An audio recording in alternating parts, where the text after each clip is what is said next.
Hello friends, எல்லோரும் எப்படி இருக்கீங்க? ஹோப் எல்லோரும் நல்லா இருப்பீங்கன்னு நினைக்கிறேன். இன்றைக்கி 60 டேஸ் கிறிஸ்மஸ் வெயிட் லாஸ் சேலஞ்சில் டே 6ஓட டயட் மீல் பிளான் தான் நம்ம பார்க்க போகிறோம். நாளைக்கு டே 7. டே 7ல் நம்ம எவ்வளோ வெயிட் லாஸ் ஆகிருக்கோம் இந்த 7 நாள் அப்படிங்கிறத நான் உங்கள் கூட ஷேர் பண்ணிப்பேன். கண்டிப்பாக மிஸ் பண்ணாமல் பாருங்கள். அண்ட் அது மட்டும் இல்லை, ஆல்ரெடி நான் வெயிட் வந்து செக் பண்ணிட்டேன். சூப்பராக லாஸ் ஆகிருக்கு. நீங்கள்லாம் எக்ஸ்பெக்ட் பண்ணதை விடைக்கும் நல்ல ஒரு வெயிட் லாஸ் தான் அதில் நான் உங்களுக்கு காமிப்பேன்னு நான் வந்து நம்புகிறேன். ஏன்னா எனக்கே அந்த ரிசல்ட் வந்து ரொம்ப ஷாக்கிங்காக தான் இருந்துச்சு. ஸோ உங்களுக்கும் எவ்வளோ நான் வெயிட் லாஸ் பண்ணியிருக்கேன்னு தெரியணும்னா டே 7 வந்து வீடியோ கண்டிப்பாக பாருங்கள், ஓகேவா? அண்ட் அது மட்டும் இல்லை, நான் இது ஒரு சஸ்பென்ஸாக எல்லாம் வைக்கல. நான் ஆல்ரெடி இந்த சேலஞ்ச் ஆரம்பிக்கும் போதே நான் உங்கள் கூட ஷேர் பண்ணியிருந்தேன்.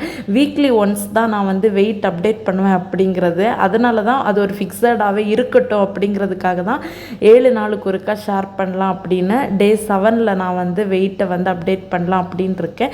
ஸோ நாளைக்கு கண்டிப்பாக உங்களுக்கு நான் இவ்வளோ நாளும் இருந்த டயட்டில் எவ்வளோ வெயிட் லாஸ் ஆகிருக்கு அப்படிங்கிறத அப்டேட் பண்ணுறேன். நான் யூடியூப் சேனலில் அப்லோட் பண்ணுற எந்த ஒரு வீடியோ ரிலேட்டடான உங்களோட கொஷின்ஸ்க்கும் அந்த கமெண்ட் பாக்ஸ்லேயோ இல்லை என்கிட்ட இன்ஸ்டாகிராமில் பர்சனலாக டிஎம் பண்ணி கேட்குறவங்களுக்கும் அங்கேயே வந்து நான் உடனேவே ரிப்ளை பண்ணியிருக்கேன். இது வரைக்கும் நான் யாருக்கும் ரிப்ளை பண்ணாமல் இருந்ததில்லை. ஸோ தட் நான் யூடியூப் சேனலில் போடுற வீடியோ மூலமாக எந்த ஒரு கொஷின்ஸ்க்கும் ரிப்ளை பண்ணணும்னு அவசியம் இருக்காது. யூடியூப்பில் கமெண்ட் பாக்ஸில் ப்ராப்பராக நிறைய கொஷின்ஸ்க்கு என்னால் ஆன்சர் பண்ண முடியலை அப்படிங்கிறதுக்காக தான் நான் இன்ஸ்டா ஐடியை ஓப்பன் பண்ணேன். அதுக்கு எனக்கு இவ்வளோ ரெஸ்பான்ஸ் கிடைக்கும்னு நான் நினச்சி கூட பார்த்ததில்ல. நிறைய பேர் வந்து கமெண்ட் பாக்ஸில் கமெண்ட்ஸ் பண்ணுறதை விடைக்கும் இன்ஸ்டாவில் பர்சனலாக நிறைய விஷயங்கள் ஷேர் பண்ணி கொஸ்டின் கேட்குறதா இருக்கட்டும், அண்ட் அவங்களோட பர்சனல் விஷயங்களை ஷேர் பண்ணுறதா இருக்கட்டும், இது எல்லாமே இன்ஸ்டாவில் பண்ணிகிட்ருக்கீங்க. ஸோ என் சைடில் இருந்து கைண்டாக ஒரே ஒரு ரிக்வெஸ்ட் மட்டும் உங்ககிட்ட கேட்டுக்கிறேன். இன்ஸ்டாவில் அன்னைக்கு தான் நீங்கள் எனக்கு ஃபர்ஸ்ட்டாக மெசேஜ் பண்ணுறீங்க அப்படின்னா, நான் யூடியூப்பில் அப்லோட் பண்ண வீடியோ ரிலேட்டடாக தான் ஏதாவது கொஸ்டின் கேட்க போகிறீங்க அப்படின்னா அதை மென்ஷன் பண்ணிவிட்டு இன்ட்ராக்ட் பண்ண ஆரம்பிங்க. இதனால் அன்வான்ட் மெசேஜஸை எனக்கு அவாய்ட் பண்ணுறதுக்கு ரொம்ப ஹெல்ப்ஃபுல்லாக இருக்கும். இன்ஸ்டா ஐடியோட லிங்க் வந்து டிஸ்கிரிப்ஷன் பாக்ஸில் கொடுத்துருக்கேன். மார்னிங் எந்திரிச்சதும் ஒரு 6:15 எம்டி ஸ்டொமக்கில் அந்த ஹாட் வாட்டர் எடுத்துக்கிட்டதுக்கு அப்புறமா ஒரு 8:30 மணி போல் என்னோட பிரேக்ஃபாஸ்ட்டாக ஃபர்ஸ்ட் மீலுக்கு 2 பாயில் பண்ண எக்கு தான் எடுத்துக்கிட்டேன். அண்ட் இன்றைக்கி லஞ்சுக்கு பார்த்தீங்க அப்படின்னா மஷ்ரூம் கிரேவி தான் பண்ண போகிறேன். அதுக்கு ஃபஸ்ட்டே ப்ரிப்ரேஷன்ஸ் எல்லாம் பண்ணி வச்சுருக்கேன். வெங்காயம், தக்காளி, பச்சை மிளகெல்லாம் கட் பண்ணி மஷ்ரூமை நல்லா க்ளீன் பண்ணி அதையுமே குட்டி குட்டியாக கட் பண்ணி எடுத்து வச்சுருக்கேன். அண்ட் இந்த கிரேவி பண்ணுறதுக்கு ஒரு பேன் ஸ்டவ்வில் வச்சுட்டு அது நல்ல ஹீட் ஆனதும் இந்த கிரேவிக்கு தேவையான ஆயில் ஆட் பண்ணிவிட்டு ஆயிலும் கொஞ்சம் சூடானதுக்கப்புறமா கடுகு, கருவேப்பிலை போட்டு தாளிச்சிட்டு அண்ட் இதில் வந்து ஆனியன் அப்புறம் பச்சை மிளகா இவ்வளோத்தையும் போட்டு நல்லா வந்து வதக்கிக்கிறேன். ஆனியன் வந்து நல்லா பொன்னிறம் ஆகிறது வரைக்கும் நல்லா வதக்கிக்க போகிறேன். ஒவ்வொரு டேயும் நான் உங்கள் கூட ஷேர் பண்ணும்போது அதில் ஷேர் பண்ணுற ரெசிபீஸ் எல்லாமே என்னோடய ஸ்டைலில் தான் நான் ஷேர் பண்ணிகிட்ருக்கேன். அண்ட் சேம் டைம் உங்களுக்கு ரெசிபீஸ் பார்க்குறதுக்கு போர் அடிக்கிறது, ஒன்லி என்னோடய டயட் ஃபுட் மட்டும் பார்க்கணும் அப்படின்னா இந்த போர்ஷனை ஸ்கிப் பண்ணிக்கோங்க. அண்ட் ஆல்சோ என்னோடய ஷார்ட்ஸ் வீடியோ நான் மார்னிங் வந்து ஆல்ரெடி அப்லோட் பண்ணிவிட்டேன். அதில் வெறும் என்னோடய டயட்டுக்கு நான் என்ன ஃபுட் எடுத்தேன் அப்படிங்கிறத மட்டும்தான் ஷேர் பண்ணியிருப்பேன். ஸோ தட் நீங்கள் பெட்டர் அது கூட பார்த்துக்கலாம். இல்லை உங்களுக்கு ரெசிபியும் பார்க்கணும் அப்படின்னா இதை வந்து கண்டினியூ பண்ணிக்கோங்க. அண்ட் ஆனியன் வந்து நல்லா பொன்னிறமாக வதங்கினதுக்கப்புறமா தக்காளியும் போட்டு அதையுமே நல்லா வதக்கிக்க போகிறேன்.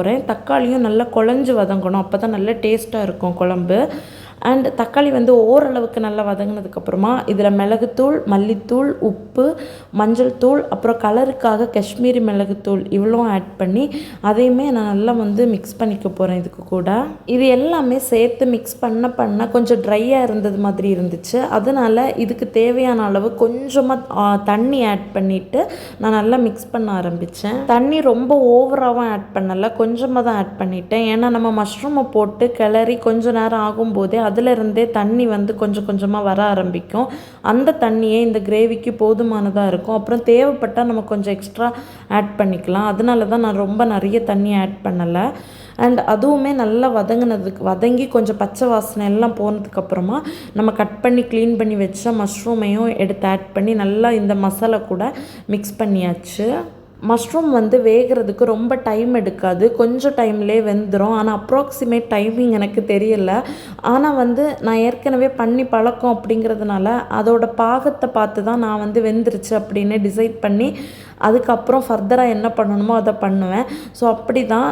ஆனால் கொஞ்சம் நேரத்துலையே மஷ்ரூம் வந்து வெந்துடும். அதுக்காக நான் இப்போ மூடி போட்டு வேக வச்சிட போகிறேன். கொஞ்சம் நேரத்துக்கு அப்புறமா ஓப்பன் பண்ணி பார்த்தா மஷ்ரூமில் இருந்து நிறைய தண்ணி வெளியில் வந்து மஷ்ரூம் சூப்பராக வெந்துருச்சு. இந்த டைமில் நான் கொஞ்சம் கோகனட் பேஸ்ட் வந்து அரைச்சி வச்சுருக்கேன், அதை தான் ஆட் பண்ணிக்க போகிறேன். அந்த கோகனட் பேஸ்ட்டில் ஒரு சின்ன பீஸ் பட்டை, அப்புறம் பெருஞ்சீரகம் அண்ட் அது கூடவே ட்ரையாக ஒரு லீஃப் இருக்கும்ல கரம் மசாலாவில், அதுவுமே ஆட் பண்ணி நல்லா ஃபைன் பேஸ்ட்டாக அரைச்சிட்டு இது கூட ஆட் பண்ணி நல்லா மிக்ஸ் பண்ணி ஒரு திக்கான கிரேவி கன்சிஸ்டன்சியில் இதை ஆக்க போகிறோம். இதுக்கு வேணும்னா நீங்கள் எக்ஸ்ட்ரா தண்ணி கூட ஆட் பண்ணிக்கலாம்.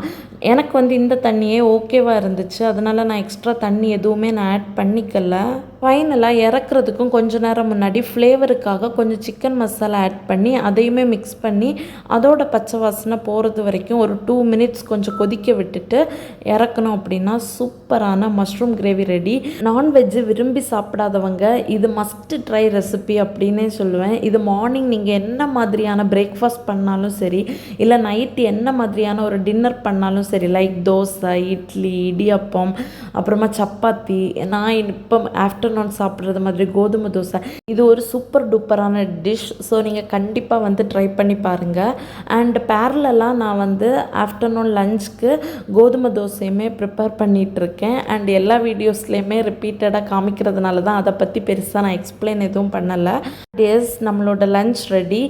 2 கோதுமை தோசை அண்ட் கூடவே மஷ்ரூம் கிரேவி அண்ட் 1 பாயில் பண்ண எக் வச்சு அன்னைக்குள்ள லஞ்சை வந்து கம்ப்ளீட் பண்ணியாச்சு. அப்புறமா நம்மளோட டயட்டில் இன்னொரு ரொட்டீன் நம்ம ஃபாலோ பண்ணிகிட்டு இருக்கிறது தான் இந்த ஹேருக்கு ஒரு ஹெர்பல் ஆயில் அப்ளை பண்ணிகிட்ருக்கோம். அண்ட் இதோட நேம் அண்ட் இதோட பெனிஃபிட்ஸ் பற்றி எனக்கு ப்ராப்பரான ரிசல்ட் கிடைச்சதுக்கு அப்புறமா கண்டிப்பாக நான் உங்கள் கூட ஷேர் பண்ணுறேன். நேற்றுக்கு ஒரு சிஸ்டர் கமெண்ட் பாக்ஸில் நீங்கள் ஆயில் டெய்லி அப்ளை பண்ணுறீங்க, அப்போ டெய்லி ஆயில் பாத் எடுத்துப்பீங்களான்னு கேட்டிருந்தாங்க. எஸ், நான் டெய்லியுமே ஆயில் பாத் எடுத்துப்பேன். எனக்கு அது இப்போ பழகி போச்சு. அது மட்டும் இல்லை, துபாயில் வந்து இப்போ தான் கிளைமேட் கொஞ்சம் சேஞ்ச் ஆகிட்டுருக்கு. முன்னாடி வந்து செம்ம ஹீட்டாக இருந்து அதனாலேயே அந்த பழக்கம் என்கிட்ட இருந்துச்சு, டெய்லி ஆயில் பாத் எடுத்துக்கிற பழக்கம். பட் இப்போது அது அப்படியே அந்த பழக்கம் கண்டினியூ ஆகிட்டுருக்கு.